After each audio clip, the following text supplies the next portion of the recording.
ഡോക്ടർമാരുടെ സമരത്തിലേക്ക് വന്നാൽ പ്രതിപക്ഷത്തിന്റെ അഭിപ്രായം എന്താണ്? ഇത് എങ്ങനെയാണ് പരിഹരിക്കേണ്ടത്? പരിഹരിക്കാതെ മുമ്പോട്ട് പോകാനാവില്ലല്ലോ. ഇത് ഞങ്ങൾ നിയമസഭയ്ക്കകത്തും നിയമസഭയ്ക്ക് പുറത്തും മുഖ്യമന്ത്രിയോട് നേരിട്ട് ഞാൻ പറഞ്ഞല്ലോ, മുഖ്യമന്ത്രിയാണ് ഇതിൻ്റെ അകത്ത് മുൻകൈ എടുക്കേണ്ടത്. മുഖ്യമന്ത്രി കർണാടകയിൽ ഫ്രീഡം പാർക്കിൽ സമരം നടത്തുകയായിരുന്നു ആശാ വർക്കർമാർ. കർണാടക മുഖ്യമന്ത്രി 4ാമത്തെ 5ാമത്തെ ദിവസം അവരെ ചർച്ചയ്ക്ക് വിളിച്ചു. എന്നിട്ട് അവരുടെ ഓണറേറിയം 10,000 രൂപയ്ക്ക് വർദ്ധിപ്പിച്ചു കൊടുത്തു. എന്നിട്ട് സംസ്ഥാനത്തെ ഹെൽത്ത് കമ്മീഷനോട് പറഞ്ഞു, പോയി ഫ്രീഡം പാർക്കിൽ പോയി സർക്കാരിന്റെ തീരുമാനം അറിയിക്കാൻ. അവർ കൈയടിച്ച് അഭിവാദ്യം ചെയ്ത് ആ സമരം അവസാനിപ്പിച്ചു. കേരളത്തിലെ മുഖ്യമന്ത്രി, കേരളം സമരങ്ങളുടെ നാടല്ലേ, കമ്മ്യൂണിസ്റ്റ് മുഖ്യമന്ത്രിയല്ലേ, ഇന്നലെ അദ്ദേഹം എന്താ പറഞ്ഞത്? സമരം ചെയ്തല്ല നേടിയെടുക്കേണ്ടതെന്ന്. അതാണ് ഞാൻ പറഞ്ഞത്. ഇവർ കമ്മ്യൂണിസ്റ്റ് അല്ല, ഇപ്പോൾ ഇവർ തീവ്ര വലതുപക്ഷ ലൈനാണ്. മുതലാളിത്തത്തിന്റെ ഭാഷയാണ്.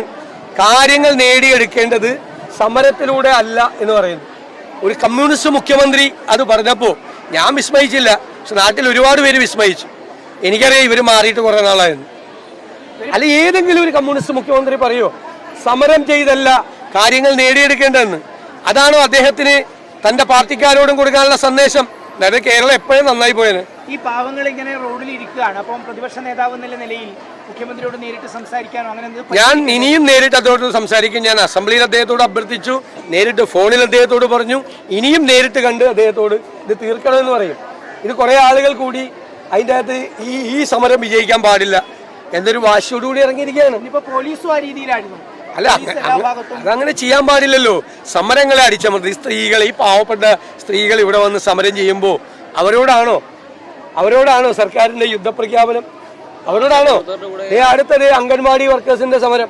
അവർ ന്യായമായ ആവശ്യം ഉന്നയിച്ചുകൊണ്ടുള്ള അനിശ്ചിതകാല രാപ്പകൽ സമരം അവരും ആരംഭിക്കുകയാണ്. ഞാൻ പറഞ്ഞില്ല അവരുടെയൊക്കെ സ്ഥിതി എന്താ? 12,500 രൂപ ഒരു ടീച്ചർക്കും അംഗൻവാടി വർക്കർക്ക് 8,500 രൂപയാണ് കിട്ടുന്നത്. അത് ഒരു മാസത്തിൽ 4 or 5 ഗഡുവായിട്ടാണ് കിട്ടുന്നത്. ഈ 12,500ഉം 8,500 പല ഇതിലാണ്. കേന്ദ്ര സർക്കാരിൻ്റെ ഇത് മറ്റതൊന്ന് മാത്രമല്ല, അവർക്ക് ഈ കിട്ടുന്ന പൈസ എന്നാണ് അവിടുത്തെ കറണ്ട് കാശ് അടക്കണം, വാടക കൊടുക്കണം, വാട്ടർ ചാർജ് കൊടുക്കണം, പാലും മുട്ടയും മേടിക്കണം, ഗ്യാസ് മേടിക്കണം. ഇവരെ ഈ കാശിൽ നിന്ന് എടുത്ത് കൊടുക്കണം. എന്നിട്ട് സർക്കാർ തോന്നുമ്പോൾ ആ കാശ് കൊടുക്കും. അതാണ് ഞാൻ 4 5 തവണ എന്ന് പറഞ്ഞത്. എത്ര പ്രാവശ്യമായിട്ടാണ് ഈ പൈസ കിട്ടുന്നതെന്ന് ഈ പാവങ്ങൾക്ക് അറിയില്ല.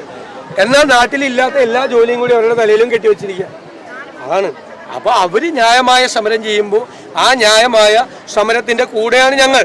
ഈ ഗവൺമെന്റ് ഇതിനെല്ലാം പരിഹാരം ഉണ്ടാക്കുമെന്ന് ഞങ്ങൾ നോക്കട്ടെ, ഇല്ലെങ്കിൽ നമുക്ക് വേറെ മാർഗമുണ്ടല്ലോ.